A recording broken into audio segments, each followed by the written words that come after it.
ऊपर से बड़े ही करारे और अंदर से बहुत ही सॉफ्ट। आज मैं आप सभी के लिए लेकर आई हूँ आलू से बनी एक बहुत ही अनोखी रेसिपी। इसका स्वाद इतना ज़बरदस्त होता है कि आप बाहर का खाना भूल जाओगे। तो स्वागत है दोस्तों आपका मेरे चैनल एसटी किचन में। तो आइए शुरू करते हैं इसको बनाना। तो इसको बनाने के लिए यहाँ पर हमने 4 मीडियम साइज़ के आलू ले लिए हैं। तो ये कोई अलग आलू नहीं है, ये वही आलू हैं जिन्हें हम रोज़ाना घर में इस्तेमाल करते हैं। तो सबसे पहले हमें करना क्या है कि इन आलूओं को अच्छे से छीलकर और धो लेना है। इस तरीके से हम एक आलू लेंगे और इस तरह से इसको 2 टुकड़ों में काट लेंगे। और उसके बाद हमें क्या करना है कि इसके लंबे लंबे पीस काट लेने हैं। तो जो पीस है उन्हें ज़्यादा मोटा नहीं रखना है, इन्हें थोड़ा पतला ही रखना है। तो ये देखिए बिल्कुल इतना रखना है इनको, ना ही ज़्यादा मोटा और ना ही ज़्यादा पतला। तो ऐसे ही हम पहले अपने सारे आलूओं को काट लेंगे। इस तरीके से हम सब्ज़ी के लिए भी आलू काटते हैं, लेकिन जो आलू हम सब्ज़ी के लिए काटते हैं वो थोड़े से मोटे होते हैं, तो उनसे थोड़ा ही पतला रखना है इनको। तो इस तरीके से सभी को काट लेंगे हम। तो जैसे ही आप सारे आलू काट लें तो करना क्या है कि एक बर्तन में पानी लेना है और सारे आलू को पानी में डाल देना है। तो इस तरीके से हम इनको पानी में डुबो देंगे ताकि जो हमारे आलू हैं वो काले न पड़ें। तो इनको साइड कर देते हैं और चलते हैं अगले स्टेप की ओर। अब इसके लिए हम तैयार करेंगे एक चटपटा सा मसाला। तो उसके लिए ले लिया है हमने 1 बड़ा चम्मच धनिया का बीज, 1 बड़ा चम्मच ले लेंगे हम सौंफ, इससे इसमें खुशबू बहुत अच्छी आती है। 1 बड़ा चम्मच ले लेंगे यहाँ पर कसूरी मेथी, 1 बड़ा चम्मच लेंगे यहाँ पर हम जीरा, 8 से 10 डालेंगे हम काली मिर्च, तो इससे इसका स्वाद बहुत ही अच्छा आता है। 1 बड़ा चम्मच ले लेंगे ऑरिगेनो। अगर आपके पास ऑरिगेनो ना हो तो आप इसे स्किप भी कर सकते हैं, अगर आपके पास हो तो आप ज़रूर डालें। इसका कलर उठाने के लिए डालेंगे हम यहाँ पर आधा छोटा चम्मच हल्दी, 1 छोटा चम्मच लेंगे यहाँ पर हम कश्मीरी लाल मिर्च, और आखिर में हम लेंगे 1 बड़ा चम्मच अमचूर पाउडर। तो बस इन सभी चीज़ों को हमें अच्छे से पीस लेना है और इसका एक फाइन पाउडर बना लेना है। तो ये पिस गए हैं हमारे सारे मसाले, और यहाँ पर आप देख सकते हैं ये कितना बारीक पिसा हुआ है और इसमें से एक बहुत अच्छी खुशबू भी आ रही है। तो एक चीज़ हमने इसमें पहले नहीं डाली थी और वो था नमक। तो नमक हमने पहले इसलिए नहीं डाला कि खड़े मसालों में पता नहीं चलता कि नमक कितना डालना है। तो बस अब फाइन पाउडर पीस किया, तो बस इसमें डाल देंगे अब हम आधा छोटा चम्मच नमक। तो इसको भी हम अच्छे से मिला लेंगे। तो इसको कर देंगे साइड। तो अब यहाँ पर हमने लिया है एक बड़ा वाला मिक्सी का जार। तो अब हम क्या करेंगे कि इसमें डाल देंगे अपनी छोटी वाली ब्रेड। ये 10 रुपये का पैकेट आता है, ये आपको बड़ी आसानी से मिल जाएगा। अगर छोटी ब्रेड ना हो तो आप बड़ी का भी इस्तेमाल कर सकते हैं। तो इस तरीके से हम तोड़कर छोटे छोटे टुकड़ों में इसको डालेंगे। तो इसका क्या करना है कि फाइन पाउडर नहीं बनाना है, इसको हल्का दरदरा सा रखना है।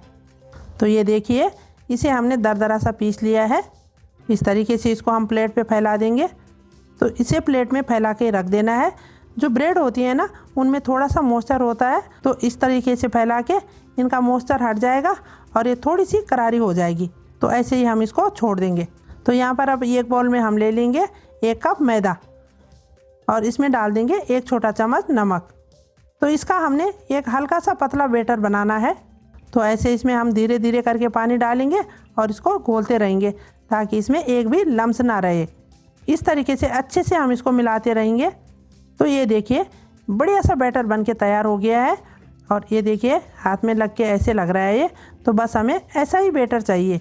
तो अब करना क्या है कि एक आलू का पीस लेना है, इस तरह से इसको बैटर में डुबो लेना है, और उसके बाद जो हमने ये ब्रेड पीस के रखी हैं इसमें अच्छे तरीके से इसको लपेट देना है। और यहाँ पर आप देख सकते हैं कितने अच्छी तरीके से चिपक रहा है ये इस पर। तो बस इसी तरीके से हम पहले अपने सारे आलूओं को बनाकर तैयार कर लेंगे। तो बस यही ध्यान देना है कि ये चारों तरफ अच्छे से लगना चाहिए। तो यहाँ पर हमने सारे आलूओं को बनाकर तैयार कर लिया है और ये कुल मिलाकर 2 प्लेट बनकर तैयार हो गए हैं। तो अब शुरू करते हैं इनको तलना। तो इस तरफ हमने कढ़ाई में तेल को गरम कर लिया है। तो यहाँ पर तेल को फुल फ्लेम पे गरम करना है। तो इस तरीके से हम आलूओं को इसमें डाल देंगे। बड़ी कढ़ाई हो तो आप ज़्यादा भी तल सकते हैं, अगर कढ़ाई छोटी हो तो कम कम करके भी तल सकते हैं। लेकिन डालने के बाद इनको तुरंत छूना नहीं है, 10 सेकेंड तक इनको थोड़ा तलने देना है, वरना इनके ऊपर से जो ब्रेड का चूरा लगा है वो निकल जाएगा। तो चलिए 10 सेकेंड के बाद इनको हल्का हल्का सा चला लेते हैं।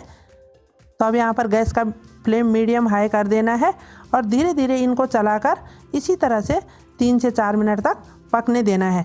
मीडियम फ्लेम पर पकाने से क्या होगा कि हमारे जो आलू हैं वो अंदर तक अच्छे से पक जाएंगे और बाहर से क्रिस्पी हो जाएंगे। तो ऐसे ही इसको चला लेंगे हम।